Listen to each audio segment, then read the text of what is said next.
Combo हामीले चाहिँ order गरेका थियौँ, आइसकेको छ। ल राम्रो निकाल्न सकिएन गाइस, के गर्नु भयो अब, जस्तो छ त्यसमै चित्त बुझाउनु ल।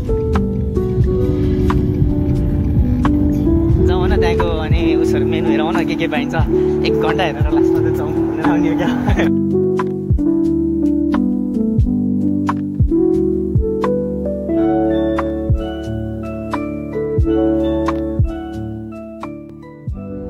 हेलो एभ्रिवान, म अमृत। आज हामी पुनः एकपटक फेरि घुम्नका लागि भनेर फ्री समयलाई लिएर हामी चाहिँ आइरहेका छौँ घुम्नका लागि। कहाँ जाँदैछौँ भन्ने कुरा अब गइसके पछाडि भनौँला। अनि हामी 4 जना छौँ, साथमा दिपेन्द्र छ, दिपेन्द्र के छ, अनि अगाडि चाहिँ 2 जना साथीहरू रहेका छन्, मिलन दाई अनि अर्को एकजना भाइको नाम के याद छ तिमीलाई? सरी, म अहिले पछि भन्छु ल नाम चाहिँ। हामी घुम्नका लागि भनेर जाँदैछौँ, त्यहाँको परिदृश्य पनि हामी देखाउँला अनि कस्तो हुँदैछ हामी त्यहाँ जोड्नेछौँ एकछिन।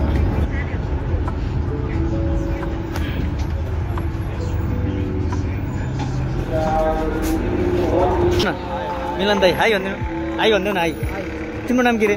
कस्तो स्पेलिङ? निमा, कस्तो इन्ट्रेस्टिङ नाम यार, मैले सोधेको थिएन यत्रो टाइमसम्म। हामी कहाँ जाने हो मलाई थाहा छैन। ल गाइज, अहिले चाहिँ नमाजको समय भएको छ, हामी यो समयमा आयौँ र हामी चाहिँ ठ्याक्कै भन्नुपर्दा फाइल आएका छौँ है। फाइल चाहिँ घुम्न जानु भनेर आइरहेका छौँ। हामी 4 जना छौँ, मिलन दाई, दिपेन्द्र अनि निमा, हामी र रहेको छु। हामी लगभग 7:15 बजीतिर हामी हिँडेका थियौँ। लगभग हामीलाई आधा घन्टा नै लाग्यो आउनको लागि, किनकि हामी पब्लिक बसमा आएका थियौँ। त्यो त धेरै समय लाग्यो। हामी चाहिँ रोड पार गर्न लागिरहेका छौँ।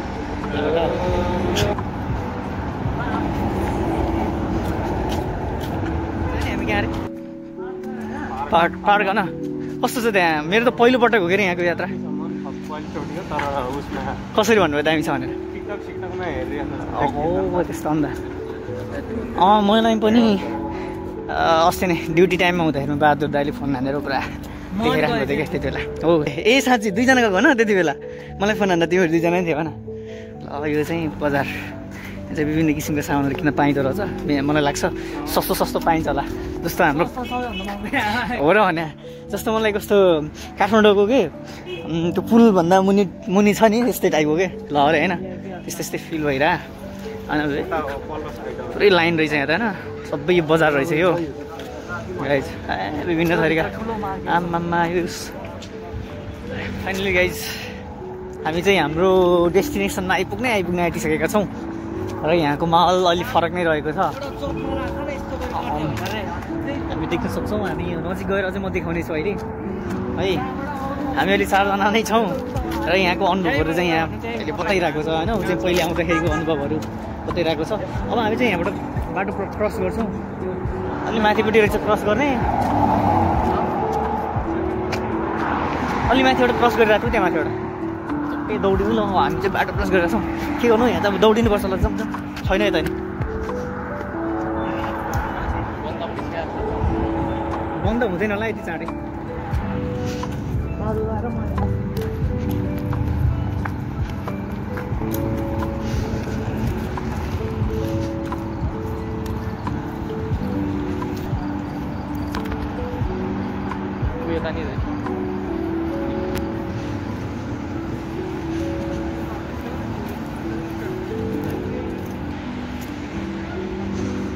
यहाँ चाहिँ विभिन्न मान्छेहरू आउने रहेछ, हामी मात्र नभइकन थुप्रै हामी सत्र देख्न सक्छौँ। वरिपरि धेरै मान्छेहरू छन् र यहाँ हेर्दाखेरिमा आकर्षक पनि छ। मध्यरातमा अझै एट्र्याक्टिभ देखिने रहेछ र यहाँ धेरै मान्छेले फोटो खिचिरहेका छन्। हामी पनि यहाँ फोटो खिच्छौँ एकछिन। र यो पानी रहेको चाहिँ अँध्यारो छ फोटो खिच्नको। अब एउटा मोबाइलले लाइट बाल्ने, अर्को मोबाइलले खिच्दै त होला, त्यही त होला। अझै उतापट्टि अझै आकर्षक देखिने रहेछ, अलिकति उज्यालो रहेछ त्यतापट्टि। विभिन्न अधिकतम मात्रामा यहाँ कुवेतको स्थानीय भन्दा पनि अन्य देशको रोजगारको लागि र कतिपय त यहाँ आफ्नै परिवारसहित नै बसेको छन्। अनि त्यो हुँदा पनि धेरै मान्छेहरू चाहिँ हेर्न आइराख्छन्, यहाँ आइराख्दो रहेछन्। र मध्यरातको समयमा माथि जुन पनि लागिरहेको छ टहटह आकर्षक छ। र नेपालमा त फागु पूर्णिमा होइन, होलीको समय पनि छ, पूर्णिमा भन्ने बित्तिकै जुन लाग्ने सहयोग भइहाल्यो सहयोग रूपमा चाहिँ जुन देखिरहेको छ माथिपट्टि हामी हेर्न सक्छौँ गाइज। गाइज के छ फोटो नखिच्ने हेर्ने टुवा परेर कतिलो मोबाइल होल्डर भएन। अब हामी अब यही मोबाइलबाट खिच्छ भन्ने लाग्यो अनि एउटा खिच्न लागेको खासै वरिपरि लाइट पनि नभएको अनि अँध्यारोमा खिच्दाखेरिमा ब्राइटनेस अन गरेर चाहिँ के अरे लाइट अन गरेर खिच्दाखेरिमा चाहिँ पुरै टल्किने आँखा नै अनि लाइट अन नगर्दाखेरि चाहिँ मान्छे नचिर्ने यस्तो व्यवस्था होइन। त्यही भएर हामी उतापट्टि अलिक उज्यालो छ त्यो हुँदा हामी त्यहाँ जाँदैछौँ। कस्तो मजासँग पानी झरिरहेको छ एउटै आकारमा। चाहिँ होटेलहरू पनि रहेछन् स्थानीय पर्यटकको लागि होला यो खोलेको। भित्र रहेछ ठुलै किसिमको। हामी चाहिँ यहाँ उज्यालो ठाउँबाट फोटो खिच्छौँ। अब कतिको भेट्छ हाम्रो फोटोले कतिको कभरेज गर्न सक्छ हाम्रो मोबाइल लिएर होइन। सुरुमा देखिँदा त्यही अलि अचम्मै लाग्यो देखिरहेको थिएन अनि एकैचोटि यता र कस्तो राम्रो आकर्षक दृश्यमा देखिरहेको छ। त्यतापट्टि पनि यस्तै किसिमको रहेको छ गाइज विभिन्न कलरहरूमा। सायद यही होला मेन एट्र्याक्सन यहाँको। अनि यहाँ पानी रहेको छ यहीँ हामीले फोटो खिचिरहेका छौँ। अघि हामी खिचिरहेका थियौँ। वा अहिले झन् कस्तो राम्रो देखियो। कन्टिन्यू लियो मध्यरातमा यो लाइट। वाउ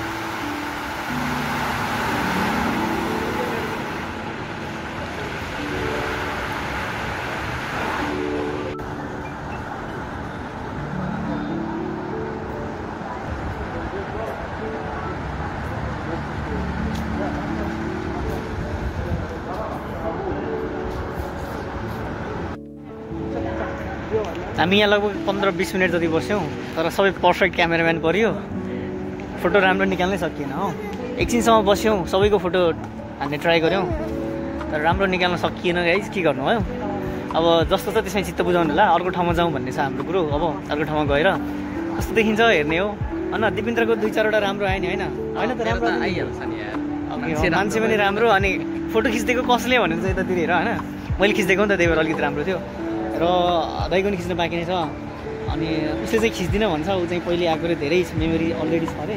फोटो खिच्दैन म मेरो मोबाइललाई चाहिँ भारी बनाउन चाहन्न भनेर भनिरहेको छ।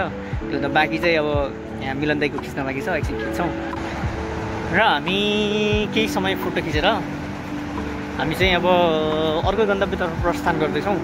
यहाँ धेरै समय बस्यो अनि केही साथीहरूको चाहिँ अहिले ड्युटी पनि हुने हुँदा जानुपर्ने हुँदाखेरिमा धेरै समय पनि हामी यहाँ स्पेन्ड गर्न पाएनौँ। मेरो त छुट्टी छ ढुक्क छ म त रातभरि बस्यो नि केही फरक पर्दैन।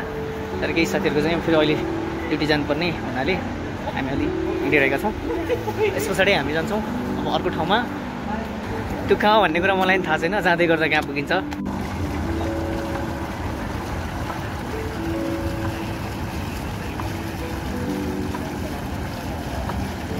सेल्फी हान त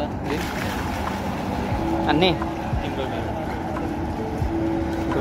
हामी चाहिँ मोमो खान जाने के छ। मोमो नै खाने मोमो खाने कि चाउमिन खाने जाउँ होइन त्यहाँको अनि उसहरू मेनु हेरौँ न के पाइन्छ। 1 घन्टा हेरेर लास्टमा चाहिँ चाउमिन भनेर आउने हो क्या। खतरा हेर्ने लास्टमा चाउमिन भनेर चाहिँ अर्डर गरेर खाएर आउने। गाइज फाइनली हामी चाहिँ नेपाली रेस्टुरेन्टमा आउँदैछौँ। कता अझै माथि यहीँबाट देखाइरहेको छ त 5 सेन्सिटिभ नेपाली। यहाँबाट लेफ्ट साइड होला यताबाट लेफ्टपट्टि देखाइरहेको छ। लेफ्ट त्यता होइन होला नि यतापट्टि हो कि कता हो हामीलाई थाहा छैन। ए 2टा रहेछ क्या हो कि। फाइनली गाइज हामीले हेऱ्यौँ सबै हेऱ्यौँ तर हाम्रो यहाँ मेनुमा भएको भन्दा अर्कै हामीले डिमान्ड गऱ्यौँ होइन। गाइज हाम्रो चाहिँ यो कम्बो हामीले चाहिँ अर्डर गरेका थियौँ आइसकेको छ। लगभग 10 मिनट पनि लागेन क्या आएको छ। अब साथीहरूले खाना सुरु गरिसक्नु भएको छ होइन। अनि दिपेन्द्र नै खाना सुरु गर्दैछ। म पनि खान्छु होइन। चट्टै स्वाद कस्तो छ त्यस पछाडि हामी त्यसको चाहिँ रियाक्सन दिन्छौँ है गाइज।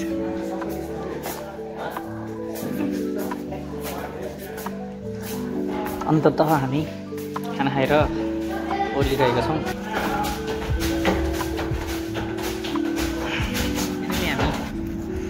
हामी चाहिँ खाना खाएर खाजा खान के भनौँ मोमो र चाउमिन कम्बो हामीले खाएका थियौँ 4 जनाले र त्यस पछाडि हामी ट्याक्सीमा चढेर फर्किँदैछौँ हामी पब्लिक बसमा फर्किन सक्थ्यौँ आए जसरी नै तर केही अलिक ढिला हुने रहेछ पब्लिक बसमा आउँदाखेरिमा एउटा हामीले चाहिँ ट्याक्सी रिजर्भ गरेर हामी आइरहेका छौँ गाइजहरू ड्राइभर यहाँ गइहाल्यो साथीहरू पछाडि छन् अनि पुरा हामी अहिले गइरहेका छौँ चिलीपाडामा अनि खाना चाहिँ मिठै थियो जस नेपाली त्यहाँ चाहिँ सबै नेपाली नै हुने रहेछ त्यहाँ खाना सबै नेपाली नै आउने रहेछ जस विदेशमा भइसके पछाडि पनि त्यो नेपालीहरू नै हुने भएर नेपाली सञ्चालन गरेको भयो होला त्यस्तै हामीले त्यही किसिमले प्रायोरिटी दिएर हामी गएन त्यसरी नै नेपालीहरू नै आउने रहेछ हामी सुरुमा जाँदा त कति धेरै थियो अनि एकछिन बस्यौँ खायौँ त्यस पछाडि चाहिँ मान्छे कम हुँदै गयो अनि त्यस पछाडि हामी खाएर सक्यौँ अनि पैसा पे गरेर अनि अहिले चाहिँ हामी अब अलिफा प्रस्थान गर्दैछौँ होइन त गाइज के छ ठिक छ न कस्तो रह्यो स्वाद एकदम मिठो छ हामी त्यहाँ बसेर अरू के अरे लिन त पाएनौँ तर अहिले हामीसँग टाइम हल्का कम पनि थियो कारणले हैन हतारमा त्यही त ठिक छ युट्युब हाम्रो युट्युबमा आउँछ कि म युट्युबमा अपलोड गर्छु नि त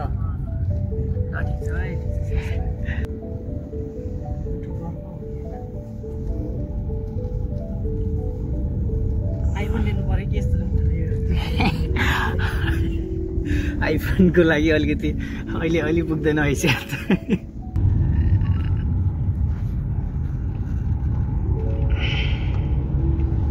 अब 15 दिन बाँकी हो यो फोन के हो डाटा यो फोन त म्याप किन फोनै हान्छ नि आइफोन हान्दिने होला नि त मैले नै हान्ने भने जम्मा 15 दिन हो रहेछ म्याप सेफ्रेको भाडामा के भन्नु ल्यापै भयो